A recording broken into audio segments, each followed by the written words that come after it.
Estamos con Iñaki Díaz de Tura, que es un gran caminante, un viajero autónomo, montañero. Ha realizado viajes en bicicleta, pero sobre todo lo ha hecho a pie. Y a pie, por ejemplo, pues ha hecho la cordillera Cantábrica, ha estado también recorriendo los Pirineos, los Alpes, ha estado en Islandia, dio la vuelta a Islandia, también en Laponia, por las estepas y montañas de Mongolia, y ha realizado 2 de las 3 grandes rutas que cruzan todo Estados Unidos. Así, la primera fue la Pacific Crest, esto lo hizo en el año 2006, en la que recorrió desde la frontera de México con Estados Unidos, se fue hasta la British Columbia en Canadá.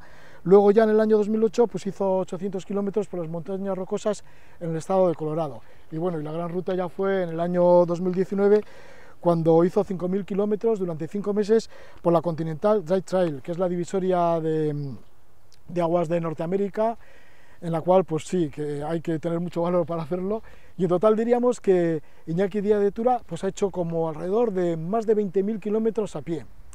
Estamos aquí en Covetamendi, un lugar en donde él se ha criado, en el barrio de Zorroza, en Bilbao, y me gustaría preguntarle a Iñaki, para empezar, un poquito, aquí empezó tu afición a la montaña y esas largas caminatas, a cogerle gusto pues a caminar y a caminar. Es el primer monte que seguramente que subí en mi vida, como mucha gente de mi barrio, que es el monte que tenemos al lado de casa. Entonces, bueno, pues es el primer sitio al que subes, desde el que empiezas a ver el sitio en el que vives, pero desde arriba, y empiezas a notar que, oye, esto mola. Y de ahí, pues solo para arriba, claro. Iñaki, ¿qué te ofrece caminar en plena naturaleza durante tantos días? Primero de todo, que caminar te devuelve la escala humana del mundo, ¿no? Y te da también una profundidad de percepción del entorno que no tienes por otros medios. ¿Qué te han enseñado estas largas caminatas, por ejemplo, de la soledad? Porque sueles ir en solitario. Sí, a ver, caminar durante días, semanas, hasta meses, es algo muy intenso. Entonces, compartirlo con alguien más a veces es mucho más complicado que hacerlo en solitario, porque necesitas un nivel de sintonía que no es siempre fácil de conseguir. En solitario tú eres responsable de todo lo que haces, eso pesa un poco a veces, como en cualquier otra faceta de la vida, cuando tienes ese grado tan grande de responsabilidad, pero también te da una autonomía brutal, total. Eres quien toma todas las decisiones. Y aparte de todo eso, estar con uno mismo es algo que resulta muy útil. Te da ese tiempo para reflexionar y pensar en ti mismo y en todo lo que te rodea, y en fin, en el mundo en general, ese tiempo que cada vez tenemos menos. Y sobre todo te aísla mucho de esa avalancha de información que tenemos ahora en nuestras vidas, que es algo brutal, nos funde el cerebro, yo creo. ¿Qué supone la Continental Dry Trail? Que estuviste mucho tiempo añorando, ¿no? Deseando realizar esta gran ruta, después de haber hecho también 2 travesías larguísimas que cruzan Estados Unidos, pero ¿qué supone en concreto la Continental Dry Trail para un senderista?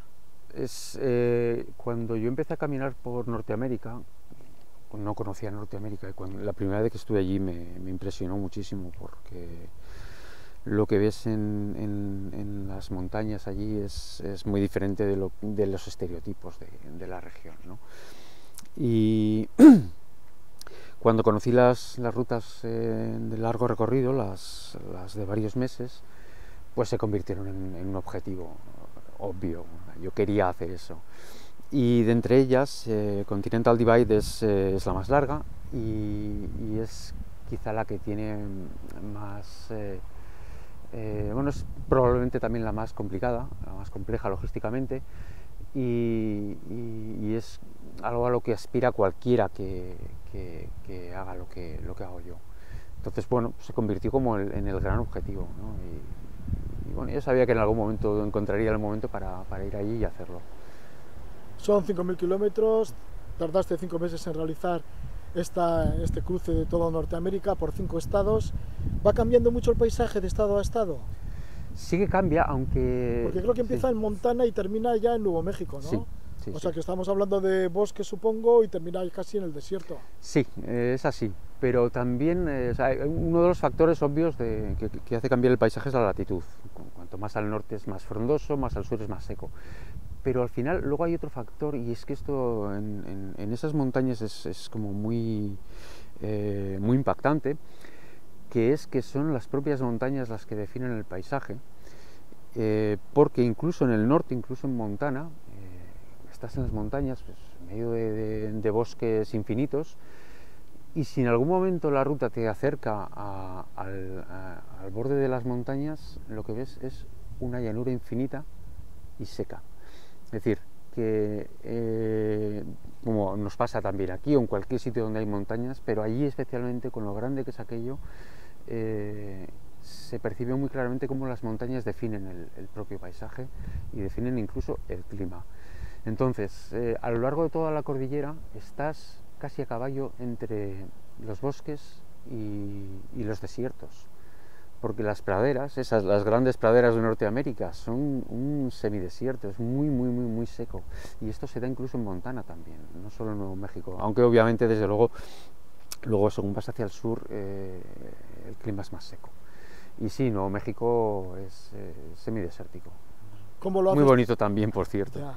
¿Y cómo lo haces para abastecerte?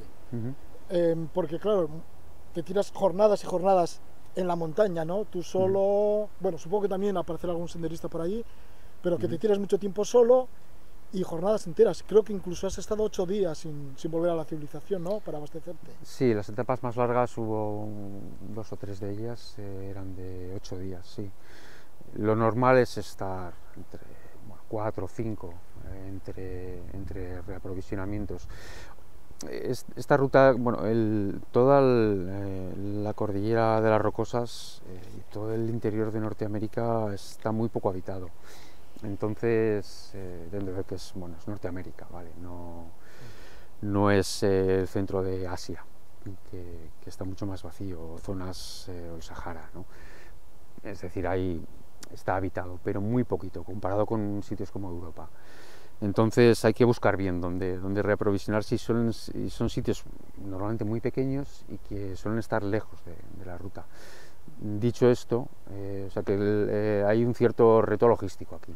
Dicho esto, hoy en día es relativamente sencillo porque está todo documentado, sabes dónde están las poblaciones y cómo acceder a ellas. Entonces, pues más o menos te programas para cada X días tener un acceso a alguna población donde puedas comprar provisiones. Y cuando llegas a ese acceso, muchas veces que recurres al autostop, digo, porque los supermercados o los grandes comercios estarán lejos o sí, ¿o cómo lo haces? Autostop, sí. Autostop, sí. ¿no? Hay veces que si no está muy lejos puedes ir caminando, pero no suele ser el caso. Hay veces incluso que pasas por alguna población, no muchas, pero las hay. Y sí, normalmente es autostop. Llegas a alguna carreterilla de las montañas por donde pasa un coche a veces cada hora, por decir algo.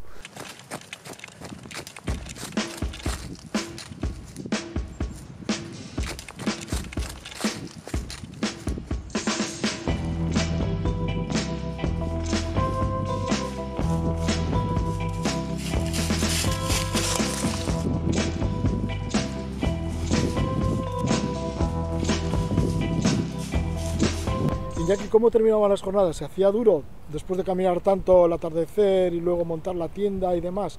¿O encontrabas también cabañas o refugios en el camino? No hay refugios allí, no. Aquello está muy vacío, nada que ver con lo que tenemos en Europa, en las montañas de aquí, ni siquiera cosas de pastores, nada, no, hay que poner tienda. Y hombre, sí, es cansado, claro. A ver, es todo el día caminando y son muchas horas, obviamente. Pero quizá, bueno, a mí era casi la parte del día que más me gustaba, era la que me parecía más bonita, ¿no? Es decir, bueno, he llegado aquí, ahora ya me puedo relajar y esto va a ser mi casa esta noche, ¿no? Pones la tienda y es el momento de relax, y a mí era de los que más me gustaba de todo el día, de cada día. ¿Cómo es la orientación en esta ruta? Porque está bien señalizada, al ser tantos kilómetros, 5.000 kilómetros.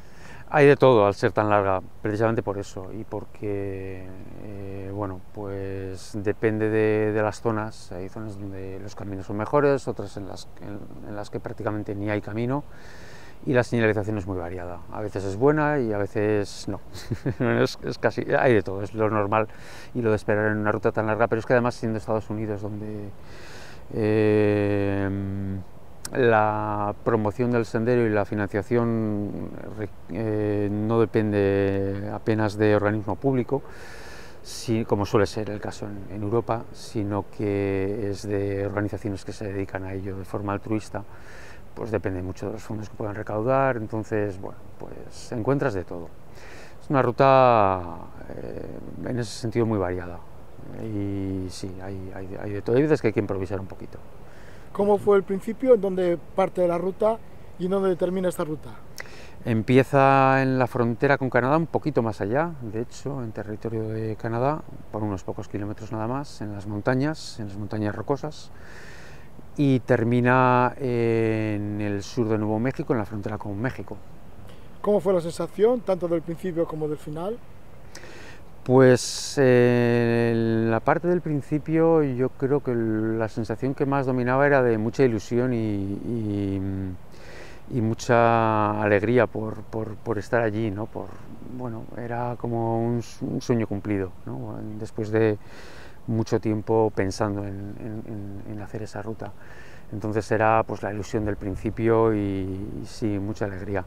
Al final era también alegría, un poco de melancolía, pues porque se ha acabado algo que era muy importante, y también un poco de alivio porque al final yo me encontraba cansado, más mentalmente que otra cosa, yo creo. Y porque también con el avance de la estación, era ya otoño avanzado, empezaba a ser bastante duro el día a día, hacía mucho frío. La continuidad del Dry Trail han sido esos 5.000 kilómetros hechos en 5 meses, pero más recientemente has estado recorriendo una vez más Noruega. Esta vez a pie, ¿no? Porque anteriormente sí que estuviste por los fiordos, pero en bicicleta. ¿Cómo ha sido la experiencia de Noruega a pie? Pues Noruega a pie había estado ya años pero en el norte, en Laponia. Parte de aquella ruta fue por Noruega. Esta vez sí quería enlazar, esta vez he estado en el sur y sí que quería enlazar de alguna forma aquella ruta en bici por la zona de los fiordos, en la misma región pero por las montañas, y en este caso a pie. Sí recuerdo de aquella ruta en bici que de cuando en cuando pues tenías una visual de las montañas y bueno, recuerdo pensar que estaría muy bien recorrer aquello. Luego además, teniendo en cuenta primero que Noruega tiene una tradición senderista y montañera de primer nivel, y que es un sitio fantástico para esto, aunque la época de verano es corta, bueno, pues era como algo obvio que tenía que hacer en algún momento. Y sí, este último verano he estado por las montañas del centro-sur de Noruega. Bueno, pues, ¿qué voy a decir? Es un sitio, es el paradigma de sitio bonito, espectacular, muy vacío de gente, y con lo cual, bueno, tienes una relación como muy íntima con el sendero, con el viaje y con el lugar. Y además, para mi sorpresa, en parte, hubo una gran variedad de paisajes en el corto tramo que recorrí, y muy espectacular todo, precioso. Tienes una página que es bastante conocida, que es Viajar a pie, en la que dices caminar para viajar y viajar de una manera a escala humana, que es algo también que has comentado en esta entrevista, ¿no? Sí. ¿Cuál es esa filosofía, en definitiva? Sí, es bueno, percibir el mundo a la escala humana, que es en este caso la velocidad a la que te lleva el caminar, a un mundo de diferencia de la velocidad con la que parece que queremos hacer todo hoy en día, ¿no? Desde el movernos bueno, la actividad diaria, pensar, todo va muy deprisa. Bueno, pues caminar es como, y caminar largas distancias es un contrapunto, en cierto modo, bueno, en gran modo, ¿no? Es ir despacio y recuperar la escala humana del mundo. De repente el mundo vuelve a ser todo lo grande que era. Eso se ha quedado pequeño, pues, en cierto modo sí, porque tienes acceso rápido a sitios que están lejos. Bueno, si vas caminando ya no es tan rápido, entonces recuperas la escala humana y eso está muy bien. Frenar un poco. que nos dé tiempo para ver los sitios bien y para pensar cuando pasamos por ellos. Pues muchas gracias por hacernos pensar un poquito, para hablarnos de tus viajes, de tus largas caminatas. En total han sido casi 20.000 kilómetros o más de 20.000 kilómetros los que has hecho a pie por diferentes partes del mundo. Y gracias por traernos aquí a Covetamendi, en Zorroza, cerca de Zorroza, en Bilbao. Aunque vives últimamente en Madrid en los últimos años, pues te agradecemos un montón de que vuelvas aquí a tu tierra y a una zona como Covetamendi, pues que añoras tanto. Gracias por estar con nosotros. Un placer como siempre.